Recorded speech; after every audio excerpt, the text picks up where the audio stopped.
জগতগুৰু মহাপুৰুষ শ্ৰীমন্ত শংকৰদেৱৰ লগতে তেওঁৰ প্ৰিয় শিষ্য মাধৱদেৱৰ চিত্ৰ অংকনেৰে বিশেষ চৰ্চাত তেজপুৰৰ যুৱ চিত্ৰশিল্পী প্ৰণৱ কুমাৰ দাস। কেৱল গুৰু দুজনাই নহয়, মাজুলীৰ এক আধ্যাত্মিক পৰিৱেশো ৰং তুলিকাৰে সজীৱ কৰি তোলাৰ লগতে প্ৰাচীন মুখাশিল্পকো বিশেষভাৱে তুলিকাৰ যাদুৰে দাঙি ধৰিছে চিত্ৰশিল্পীজনে।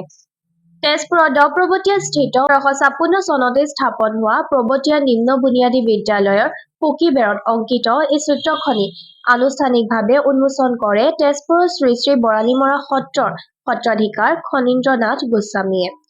আয়তিৰ উৰুলি, শংখধ্বনি আৰু গায়ন বায়নেৰে মুখৰিত মাংগলিক পৰিৱেশত উন্মোচন কৰা বিশেষ চিত্ৰই সকলোৰে দৃষ্টি আকৰ্ষণ কৰাৰ লগতে যুৱ চিত্ৰশিল্পীজনৰ এনে কৰ্মক সকলোৱে শলাগ লোৱা পৰিলক্ষিত হৈছে।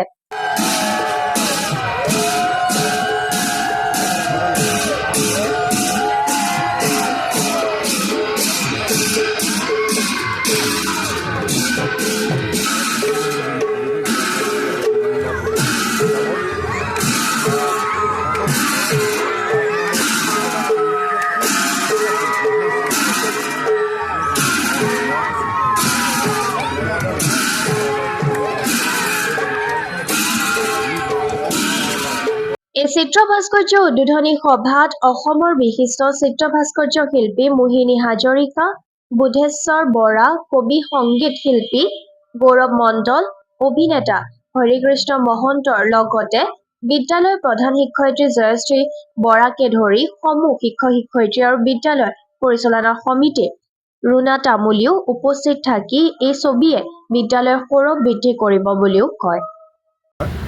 তেওঁ অন্য চাকৰি বাকৰি নাই, এটা বেকাৰ লোৱা চাবলৈ তেওঁ ছবি স্কুল এখন আছে আৰ্টৰ চন্দ্ৰকুমাৰ স্কুল আৰু জিম এটা আছে।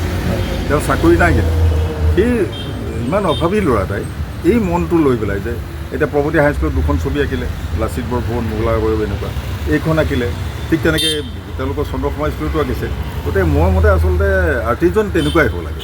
পইচাৰ প্ৰতি ইমান লালসা থাকি লাভ নাই, মানুহক বিলাই দিয়া, সমাজক অকণমান কিবা দিয়া। তাৰমানে এতিয়া আজিকালি ল'ৰা ছোৱালী জেনেৰেলি আজিকালি কি হৈছে, নতুন জেনেৰেশ্যনটো গুৰুজনাৰ প্ৰতি ইমান আসক্ত নহয়, তেওঁ জোৰ জবস্তি আনিবলগীয়া হৈছে।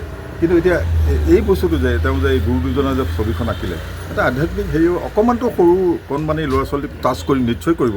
আঁকিব চেষ্টা কৰিলোঁ, নাজানো দৰ্শকে বা আমাৰ অসমবাসী ৰাইজে ভাল পায়, আৰু যদি ভাল পায় নাপালেও মোক আশীৰ্বাদ দিয়ে যেন মই আকৌ পুনৰ এখন আৰু এখন তেনেকৈ ইয়াতকৈ শুদ্ধকৈ আঁকিব পাৰোঁ আৰু।